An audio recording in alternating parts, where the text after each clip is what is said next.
नमस्कार दोस्तों, स्वागत है आप सभी का आपका अपने चैनल वीके ऑनलाइन क्लास में। तो आज के इस वीडियो में हम लोग बात करेंगे दोस्तों पर्यावरण के कुछ महत्वपूर्ण प्रश्नों के ऊपर, जो कि आगामी सभी एग्जाम के लिए, खासकर शिक्षक भर्ती के लिए अत्यंत महत्वपूर्ण है। तो दोस्तों, अगर आप लोग वर्ग 2 और वर्ग 3 दोनों का एग्जाम दिला रहे हैं तो आप लोग यहाँ से क्वेश्चन देख सकते हैं, जो कि इंपॉर्टेंट क्वेश्चन है। वर्ग 2 में इसका पूरा सिलेबस तो नहीं है, लेकिन कुछ पार्ट विज्ञान के अंतर्गत आता है दोस्तों, जिसमें आप लोग पर्यावरण का चैप्टर दिया गया है। लेकिन अगर आप लोग वर्ग 3 का दिला रहे हैं पेपर, तो इसमें पूरा एक आपका सिलेबस दे दिया गया है पर्यावरण के ऊपर। तो बिना देरी के वीडियो को स्टार्ट करते हैं और बढ़ते हैं प्रश्न की ओर। प्रश्न है दोस्तों, निम्न में से कौन सा ऊर्जा का स्रोत कभी पर्यावरणीय प्रदूषण नहीं करता? तो कौन सा है दोस्तों? 4 ऑप्शन हमको दिया है, ABCD करके। ए में दिया है नाभिकीय ऊर्जा, बी में दिया है सौर ऊर्जा, सी में दिया है कोयला और डी में दिया है पेट्रोलियम। इसका आंसर जो हो जाएगा वो हो जाएगा दोस्तों ऑप्शन बी, सौर ऊर्जा। तो ये क्या करता है दोस्तों? कभी भी ये पर्यावरण प्रदूषण नहीं करता। अगला प्रश्न है, वायुमंडल की सबसे निचली परत कहलाती है, तो क्या कहलाती है दोस्तों? ऑप्शन ए दिया है क्षोभ मंडल, ऑप्शन बी दिया है समताप मंडल, ऑप्शन सी दिया है आयन मंडल और ऑप्शन डी दिया है ओजोन मंडल। तो क्या कहलाता है दोस्तों? वायुमंडल की सबसे निचली परत, ठीक है, नीचे वाली परत क्या कहलाती है? तो क्षोभ मंडल कहलाती है। ऑप्शन ए हमारा यहाँ सही हो जाएगा। अगला प्रश्न है, अम्लीय वर्षा का कारण निम्न में से किसकी सांद्रता में वृद्धि है? ठीक है, क्या है? तो अम्लीय वर्षा का कारण निम्न में से किसकी सांद्रता में वृद्धि है, ये पूछा गया है। 4 ऑप्शन हमको दे दिया गया है दोस्तों, ठीक है, और जो इसका आंसर हो जाएगा वो हो जाएगा ऑप्शन ए, अर्थात SO2 तथा NO2। अगला प्रश्न देखते हैं, रेड डाटा बुक में सम्मिलित है, तो क्या सम्मिलित है दोस्तों? ऑप्शन ए है विलुप्त हो रहे जीव, ऑप्शन बी है सुभेद्य जीव, ऑप्शन सी है आपत्तिग्रस्त और ऑप्शन डी है ये सभी। तो क्या हो जाएगा दोस्तों? इसका आंसर जो हो जाएगा वो हो जाएगा ऑप्शन डी, अर्थात ये सभी। तो रेड डाटा बुक एक किताब है दोस्तों, जिसमें क्या हो रहा है, विलुप्त हो रहे प्रजातियों का उसमें ब्यौरा दिया जाता है, लेकिन उसके साथ साथ ही आपत्तिग्रस्त जो भी जीव है उनके बारे में भी उसमें लिखा जाता है, और सुभेद्य जीव रहते हैं उनके बारे में भी उस किताब में लिखा जाता है। तो इस प्रकार जो इसका आंसर है दोस्तों वो हो जाएगा ऑप्शन डी, ये सभी। अगला प्रश्न देखते हैं, अत्यधिक चारण का परिणाम है, तो क्या है दोस्तों इसका परिणाम? ऑप्शन ए दिया मृदा प्रदूषण, ऑप्शन बी है मृदा अपरदन, ऑप्शन सी है ताप प्रदूषण और ऑप्शन डी है जलवायु परिवर्तन। तो क्या हो जाएगा इसका आंसर? ऑप्शन बी इसका आंसर हो जाएगा दोस्तों मृदा अपरदन। तो क्या है दोस्तों, यह किसके कारण हो रहा है? तो अत्यधिक चारण के कारण यह हो रहा है। अगला प्रश्न है, जब ध्रुव से भूमध्य रेखा की ओर बढ़ते हैं तब जैव विविधता, ठीक है, कहाँ से कहाँ जा रहे हैं? ध्रुव से भूमध्य रेखा की ओर बढ़ रहे हैं दोस्तों, याद रखिएगा। तब इसमें जैव विविधता क्या होती है? ऑप्शन ए दिया है बढ़ती है, ऑप्शन बी है घटती है, ऑप्शन सी स्थिर रहती है और ऑप्शन डी है इनमें से कोई नहीं। तो क्या होता है दोस्तों? ऑप्शन ए हमारा सही हो जाएगा, अर्थात जो जैव विविधता है वह बढ़ती है, ठीक है। कहाँ से कहाँ की ओर बढ़ती है? तब जब हम ध्रुव से भूमध्य रेखा की ओर बढ़ते हैं तब जैव विविधता भी बढ़ती जाती है। अगला प्रश्न है, राष्ट्रीय पाठ्यचर्या की रूपरेखा 2000 के अनुसार पर्यावरण अध्ययन को किस कक्षा समूह में स्थान दिया गया है? तो किस कक्षा समूह में स्थान दिया गया है? ऑप्शन ए दिया है पहली और दूसरी कक्षा, ऑप्शन बी दिया है तीसरी एवं 5वीं कक्षा या फिर तीसरी से 5वीं कक्षा, ऑप्शन सी दिया है 6ठी से 8वीं कक्षा और ऑप्शन डी दिया है 9वीं और 10वीं कक्षा। तो कहाँ स्थान दिया है दोस्तों? तो इसका जो आंसर हो जाएगा वो हो जाएगा ऑप्शन बी, अर्थात तीसरी से 5वीं कक्षा में इसको स्थान दिया गया है। अगला प्रश्न देखते हैं, भारत के किस क्षेत्र में अधिकतम भूस्खलन की घटनाएं होती है? तो किस स्थान पर होती है दोस्तों? और तो ऑप्शन ए दिया है उत्तर पूर्वी पहाड़, ऑप्शन बी दिया है हिमालय, ऑप्शन सी है पश्चिमी घाट और नीलगिरी, ऑप्शन डी है उत्तरी घाट। तो क्या हो जाएगा इसका आंसर? ऑप्शन बी हो जाएगा दोस्तों हिमालय, ठीक है। हिमालय के जो एरिया है वहाँ पर क्या है, अधिकतम भूस्खलन की घटनाएं होती रहती है। अगला प्रश्न है, निम्न में से कौन सा युग्म सुमेलित नहीं है? ठीक है, 4 ऑप्शन हमको दिया है, बताना है कौन सा युग्म सुमेलित नहीं है। तो हमको पहले में दिया है दोस्तों हल्दी पाउडर, तो ये क्या है? Metallic yellow. अगला है फ्रियान क्लोरोफ्लोरोकार्बन, ऑप्शन सी है green house gas carbon dioxide और ऑप्शन डी है कंटूर कृषि, ये भूमि अपर्दन। तो यही ऑप्शन हमारा गलत है दोस्तों, ऑप्शन डी दो है। तो इसका जो आंसर है वो हो जाएगा ऑप्शन डी। अगला प्रश्न देखते हैं, सजीवों में आंशिक श्वसन की प्रक्रिया में खाली स्थान ऊर्जा अवमुक्त होती है, ठीक है। कितनी ऊर्जा अवमुक्त होती है ये हमसे पूछा गया है। ऑप्शन ए दिया है 573 किलो कैलोरी, ऑप्शन बी है 673 किलो कैलोरी, ऑप्शन सी है 28 किलो कैलोरी और ऑप्शन डी है 746 किलो कैलोरी। तो क्या हो जाएगा इसका आंसर? ऑप्शन बी हो जाएगा दोस्तों, अर्थात 673 किलो कैलोरी अवमुक्त होती है सजीवों में ऑक्सीश्वसन की प्रक्रिया में। अगला प्रश्न है ह्यूमस निर्माण में कौन सहायक है? तो कौन सहायक है दोस्तों? ऑप्शन ए दिया उत्पादन, ऑप्शन बी है अपघटन, ऑप्शन सी उपभोक्ता और ऑप्शन डी ये सभी। तो कौन सा सहायक है दोस्तों? तो ऑप्शन बी हमारा सही हो जाएगा, अर्थात अपघटक। ये क्या है दोस्तों? ह्यूमस निर्माण में सहायक है। अगला प्रश्न है डीडीटी है, तो डीडीटी क्या चीज़ है दोस्तों? ये हमसे पूछा गया है। ऑप्शन ए दिया है खरपतवार निवारक, ऑप्शन बी दिया है जैव निम्नीकरणीय प्रदूषक, ऑप्शन सी दिया है अजैव निम्नीकरणीय प्रदूषक और ऑप्शन डी दिया है एंटीबायोटिक। तो क्या चीज़ है दोस्तों? डीडीटी। तो इसका जो आंसर हो जाएगा वो हो जाएगा ऑप्शन सी, यह अजैव निम्नीकरणीय प्रदूषण है। ठीक है, प्रदूषक है, याद रखिएगा। ऑप्शन सी हमारे यहाँ सही हो जाएगा। अगला प्रश्न है सागरीय खरपतवारी महत्वपूर्ण स्रोत है, किसका स्रोत है दोस्तों? ऑप्शन ए है क्लोरीन के, ऑप्शन बी है ब्रोमीन के, ऑप्शन सी है आयोडीन के और ऑप्शन डी है लोहा के। तो किसके महत्वपूर्ण स्रोत है? तो ऑप्शन सी हमारा सही हो जाएगा दोस्तों, आयोडीन के यह महत्वपूर्ण स्रोत है। अगला प्रश्न है मोनाल उत्तराखंड के अतिरिक्त किस राज्य का राजकीय पक्षी है? ठीक है दोस्तों, किस राज्य का राजकीय पक्षी है ये पूछा गया है। नाम क्या दिया है दोस्तों? मोनाल। तो इसका जो आंसर हो जाएगा दोस्तों वो हो जाएगा ऑप्शन सी, हिमाचल प्रदेश का।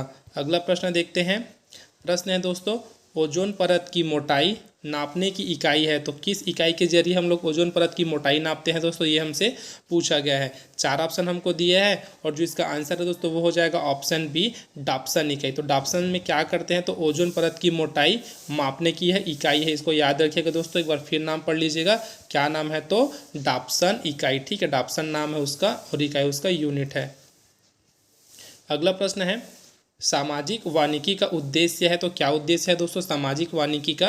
4 ऑप्शन हमको दे दिया गया है दोस्तों और जो इसका आंसर है वो हो जाएगा ऑप्शन ए। तो क्या है सामाजिक वानिकी का उद्देश्य? पर्यावरणीय, सामाजिक व ग्रामीण विकास में मदद के उद्देश्य से वनों का प्रबंधन, ये इसका आंसर हो जाएगा। अगला प्रश्न है दोस्तों चिपको आंदोलन से है, तो चिपको आंदोलन की जनक गौरी देवी द्वारा चिपको आंदोलन किस गांव में प्रारंभ किया गया? ठीक है, क्या बोला गया? चिपको आंदोलन की जनक बोला गया गौरी देवी को, और उसके द्वारा चिपको आंदोलन किस गांव से प्रारंभ किया गया ये पूछा गया है। 4 ऑप्शन हमको दे दिया गया है दोस्तों, देख सकते हैं 4 ऑप्शन आपकी स्क्रीन के ऊपर है और जो इसका आंसर है दोस्तों वो हो जाएगा ऑप्शन ए, रेडी गाँव। ठीक है, कौन सा है? रेडी गाँव। गाँव का नाम याद रखिएगा। अगला प्रश्न है भूकंप की तरंगों को निरूपित करता है, तो कौन निरूपित करता है दोस्तों भूकंप की तरंगों को? आप देख सकते हैं 4 ऑप्शन यहाँ भी दे दिया गया है और जो इसका आंसर है दोस्तों वो हो जाएगा ऑप्शन ए, सिग्मोग्राफ। ठीक है, तो सिग्मोग्राफ क्या करता है? भूकंप की तरंगों को निरूपित करता है।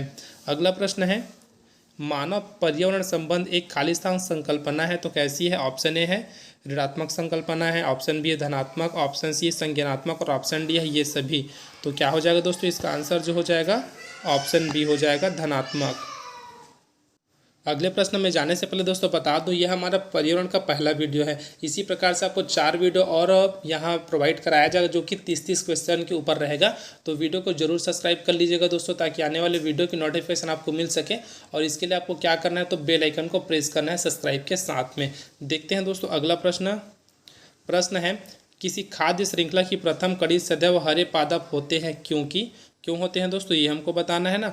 ऑप्शन ए दिया है वे विस्तृत रूप से फैले होते हैं, ऑप्शन बी है वे मृदा से जुड़े होते हैं, ऑप्शन सी है वे सूर्य के प्रकाश में वायुमंडलीय कार्बन डाइऑक्साइड को स्थिरीकृत करते हैं और ऑप्शन डी है उनमें जड़ें होती है। तो क्या है दोस्तों इसका कारण जो है वो हो जाएगा ऑप्शन सी। ठीक है, वे सूर्य के प्रकाश में वायुमंडलीय कार्बन डाइऑक्साइड को स्थिरीकृत करते हैं इसलिए। अगला प्रश्न है पृथ्वी की सतह का कितना प्रतिशत भाग जल से घिरा हुआ है? बहुत बार पढ़े होंगे दोस्तों आप लोग, 10वीं में पढ़े होंगे। 10वीं में ज़्यादातर विज्ञान में आपको ये क्वेश्चन देखने को मिल ही जाता है। तो पृथ्वी की सतह पर कितना प्रतिशत भाग जल से घिरा हुआ है? तो इसका जो आंसर है दोस्तों वो हो जाएगा ऑप्शन बी, 71%। ठीक है, अगला प्रश्न देखते हैं। प्रश्न है उच्चतम न्यायालय ने सरकार को निर्देशित किया है कि यमुना के जल की गुणवत्ता कम से कम ग्रेड सी स्तर तक बनाए जिससे उसे लोगों को पीने योग्य बनाकर उपलब्ध कराया जा सके। उक्त कथन अनुसार ग्रेड सी का अर्थ है, तो क्या है दोस्तों ग्रेड सी का अर्थ? हमको ये पूछा गया है। ऑप्शन ए शुद्ध जल, ऑप्शन बी है थोड़ी मात्रा में प्रदर्शित जल, ऑप्शन सी है औसत दर्जे का प्रदूषित जल और ऑप्शन डी है अधिक प्रदूषित जल। तो इसका जो आंसर है दोस्तों वो हो जाएगा ऑप्शन सी, औसत दर्जे का प्रदूषित जल। ठीक है, ये ऑप्शन सी हमारा यहाँ सही हो जाएगा।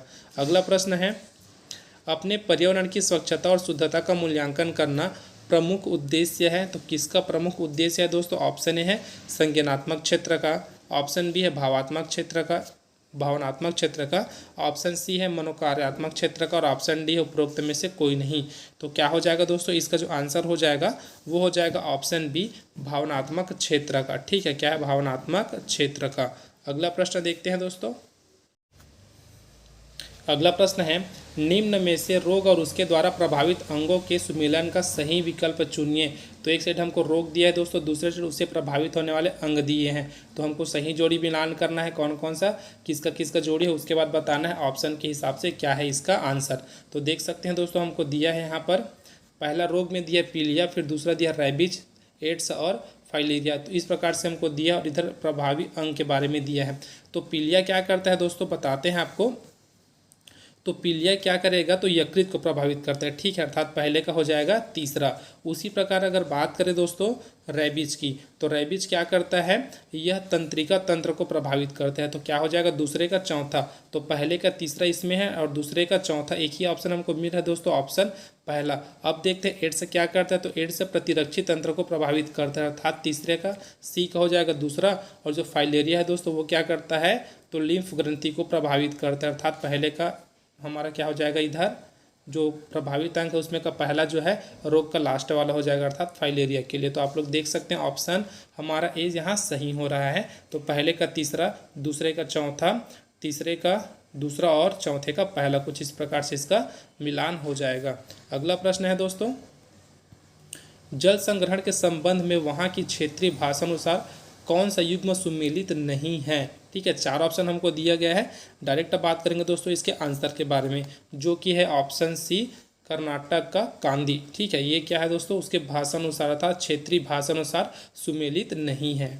अगला प्रश्न दिया है, धुंध बनता है। ठीक है, और इसी का दूसरा नाम भाई याद रखिएगा दोस्तों, क्या दिया है? स्मांग दिया है। इसका दूसरा नाम क्या है? स्मांग या फिर धुंध। तो किससे बनता है ये हमसे पूछा गया है।